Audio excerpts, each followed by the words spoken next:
years ago, Natalie and I bought a 1990 miniature Ford school bus. Now, there are a lot of things that we love about our bus, Whimsy, but here are 10 things that we think we could have done way better if we had been able to do it all again. Number 1. We bought this bus sight unseen. We were living in Halifax at the time, and the bus was in interior BC. We had my sister look at it for us and take pictures and videos, but we did not know what we were getting into. We bought a bus. We have not seen or driven this bus. Hopefully it wasn't crazy and it comes back to bite us in the butt. So we wish we hadn't bought it without seeing it first. That was a big mistake because it turns out we couldn't stand up all the way in it. It was rusty, so rusty within an inch of its life. We got so excited about the inside that we forgot that the outside of our bus is actually really rusty. Yeah, it's so rusty that I feel like a lot of people would tell us that we should not have bought it. Definitely stand in the bus you're buying before you buy it. It sounds really obvious, but sometimes a bus stumbles onto your phone and you're looking at it and you're like, this is cheap. This is where my sister lives. This is small. It has a passenger seat. It looks too good to be true. We better buy it. And it was too good to be true. Thing number 2 we wish we knew. The first thing you want to do when you get this old bus, because we all know it's going to be pretty old. We're trying to do this to save money. We don't have money. We don't have Sprinter van money. We have old bus money. You know what old buses are? They are leaky. The first thing you want to do is you want to establish where the leaks are. So we started doing all of our renovations and everything, including putting in our insulation and putting in our rooftop deck and attaching our solar panels. We did all that before we knew that we had a massive leak in our roof. Then we saw that our roof was leaking again. Same place as usual, so this was very disappointing to find out. Just check for leaks before you do anything. Save yourself some time and heartache and check for leaks. The windows are often quite leaky as well, so you want to check the roof, you want to check the doors, you want to check the windows. Number 3 mistake we made. We did all of our renovating in the fall and winter and early spring, and that was a huge mistake. It's a lot of standing and cutting, and our feet, we had cold feet. We thought we were going to be able to do this renovation in 1 month. How foolish. Expect it to take much longer than you expect. It ended up taking us 9 months to renovate our bus, the same amount of time it takes to make a human baby. So our bus is a human baby. Neither of us were working at all. So we were full-time bus building for 9 months. And I just wish that any of those months had been summer months. Definitely start your build in the spring and do it through the summer, and that will save you a lot of time and give you more daylight. We were like working in the dark sometimes. It was horrible. Mistake number 4. We did not insulate our floor properly. And we made this decision actively. We didn't have space to stand up. And if we didn't do it properly, then Chloe could stand and I could almost stand. In the winter time or in early spring or even starting now in the fall, we put our little naked feet on the floor and it feels like ice. It's not winterproof. We knew this going in. It's not too bad because in the summer, we really don't notice it being a problem at all. It doesn't feel like our floor is outrageously hot. That's never been a problem. It's always just the freezingest floor ever. Number 5, Whimsy is too old. Not only is he too old for mechanics to even look at, we called probably 8 mechanics in Vancouver, which is a pretty big city, and said, hey, could you take a look at my bus? And they're like, bus? What make and model is it? Oh, it's a 1990 Ford Econoline. And they say, no, sorry. We don't work with vehicles that old. We found a mechanic who will look at our bus, but they're few and far between. Yeah. And if something breaks, they don't make the parts anymore. So you need to call junkyards. And even junkyards are getting rid of it because it's too old and no one has one anymore. So I call this junkyard that is like the junkyard that he communicates with. They say, we don't have anything that old. Here's another number. It's really disheartening when we've had our first breakdown and we were calling junkyard after junkyard across Canada to get parts. Whimsy's been running fine now, just like if a breakdown does happen, I just know that I'm just gonna immediately poop and cry because I can't even fathom trying to locate these parts. Number 6.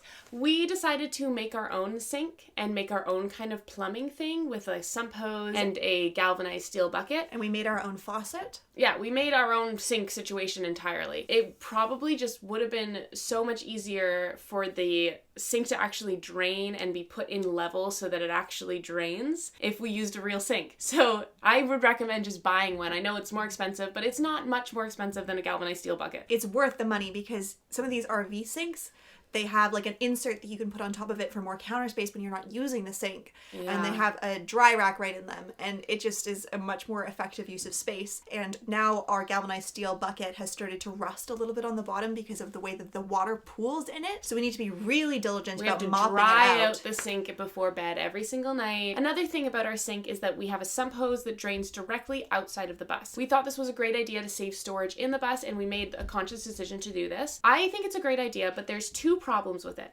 Number one, if you are in a very bear heavy area, you cannot drain your water just straight out of the bus like that. So we catch it with a bucket and then we carry it to a dumping area. Sometimes it's so bad you dump it in the toilet. Sometimes they have a specific dumping zone if the bears are bad, and we can't leave that bucket out. Then we have to clean out that bucket and put it up in our bus somewhere because the bears are so bad in that area. Another problem is that if we ever wanted to live in the bus in a city, we would just need to park right over a drain, or else people would be looking at our bus and be like, why is that bus peeing?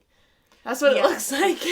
Yeah, we can't use our sink when we're in a parking lot or in any populated area. We just use it when we're in a campsite. So it's not too bad, but if you have the space to just have that sump hose go into another like container, a gray water tank, that would be, I think, a better choice. Number 7. Our solar system. All in all, it works great for us, but there's a couple of things that we would do differently. Our solar panels are mounted flat on the roof of our bus, and in Canada, the sun goes very low across the sky, so a lot of people have rigged up their solar panels to stand up when they're not moving and be able to face the sun, and that gives you tons more solar. A huge difference. That would be so helpful. So what we would do in retrospect is make our rooftop deck all the way to the nose of the bus. Nose to butt. Mount the solar panels on rigs that can lift them up. Yeah. The rooftop deck was a great idea. It's Wish so it was nice bigger. to have. I just wish it was bigger. Cleaning our solar panels, we have to step on the metal roof of our bus, and it doesn't really feel safe to be standing on it. It makes me worried that we're making a leak because it's not connected in the best way, so it's not ideal. The other thing about our solar setup is a lot of our wires run through our back wall. Yeah, which is great. It's fine because we don't want to look at the wires. That's great. The con is that we really sealed up that back wall with Bondo. We kind of did a messy job covering it up. We were using free wood off the side of the road that had like holes in it. So the screws, like, you know, they made a dent and we had the Bondo. I don't remember. You can access it. It's just a lot of work, so I would just make sure it's behind an easily unscrewable panel. 8. The way we ran our diesel heater, we had a problem with it. The little hose that runs the diesel from the container of diesel to the diesel heater melted.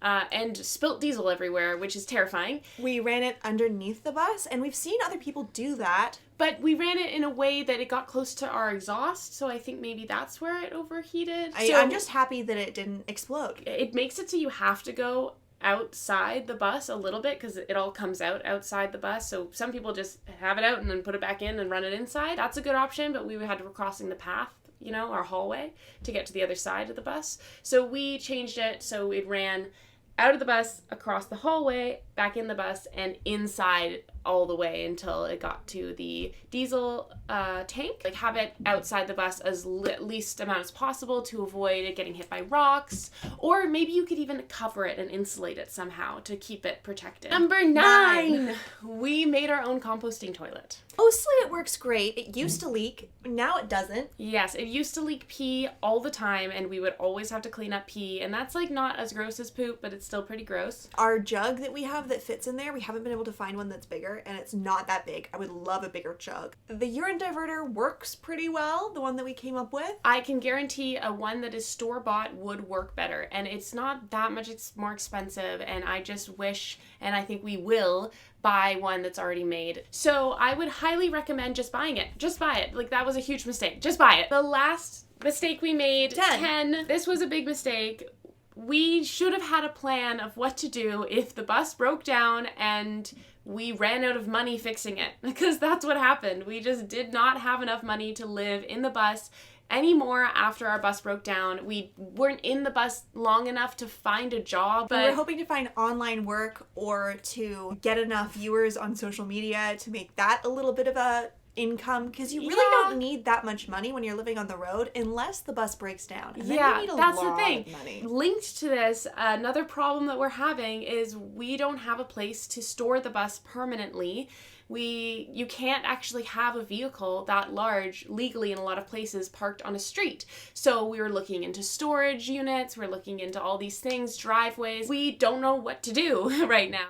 So those were 10 things. We forgot to film like an outro or anything, and it's a kind of like a bummer. But all in all, we think Whimsy is like the best thing we've ever done, honestly, right? He's so good. He's beautiful. He works really well for us. He does. People keep telling us to rent him out, and that would never work because we're the only two people, I think, In that the world that could live in him. Yeah, but we still love living in him. Coming on here, it's obviously a different day. It's obviously a different vibe because we were editing the video and we're like, wow, that's a little bit negative. We just wanted to say that it's actually positive. Yeah, some of our favorite things about Whimsy is that we did it all ourselves, so as much as we could. We didn't do the engine stuff ourselves, but we did all of the inside renovation ourselves, and that just makes it feel super special. Like, I spent probably thousands of hours working on that bus, and every single nook and cranny in there, I've had my little grubby fingers all over. Yeah. And you can't say that about a lot of things. No, everything we did works, and that just feels so good. It's so fulfilling to see a project from beginning to end, and then once the end product happens and you get to use it and it's functional, it just, I don't know, I feel like this is why people build another bus after they built their first, because they're chasing that high. Maybe we'll do that one day, maybe with higher ceilings and taking in everything we put in this video. Less rust, newer vehicle. Newer vehicle. Those are all good ideas. Take notes if you're thinking of doing this. That's what we wanted to say. Let's just wait for Beverly to finish scratching our carpet. Oh, the blessed creature has come. Oh, it's your baby. Oh, she's a baby. Oh, it's your baby. Thank you so much for watching. We'll see you in 2 weeks on Sunday. Like and subscribe. Bye. Bye.